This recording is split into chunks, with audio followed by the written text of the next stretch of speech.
The pilgrimage in pursuit of speed brought us to Bowling Green, Kentucky, the triumvirate of America's sports car.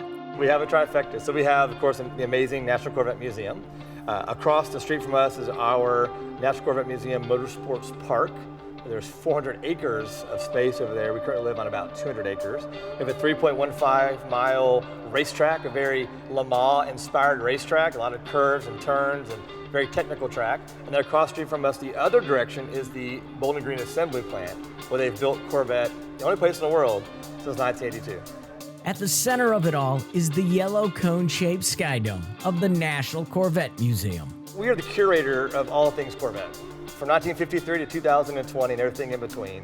As the C5s prep for their races at the track, I rode shotgun with Dr. Sean in an iconic piece of American history. Ready to roll? Let's take this bad boy out. All right, let's do it. What's the first year of a Corvette? 53. So this is year 2. No changes from 53 to 54. And you got this Arctic white and Polo Sportsman red, and that's kind of it. You don't need anything more with this stuff. Nah, this is it. That's all you need right here. What happens with you when you get behind the wheel of this kind of classic? Well, this is my favorite part of the job, obviously, right? It's a fantastic museum. We have a lot of things going on, but to be able to be part of our collection, to drive these cars, to think about the men and women who helped design and create these cars, and the fact that this was the first American sports car.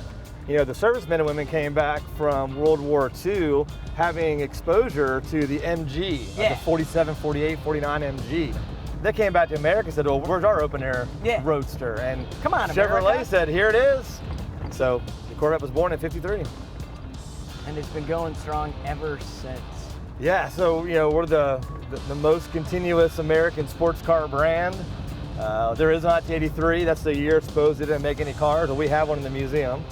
So we can say that we have continued the history of the model, and despite that year without production. This beauty's begging for the track. She's saying, come on. I love to take off speed. John. Yeah. And so you nailed it, right? So you can feel the essence of what it is to be a Corvette. It's meant to go and feel the air and the smooth ride and the fantastic muffler sound that we have right now. It's what's made for.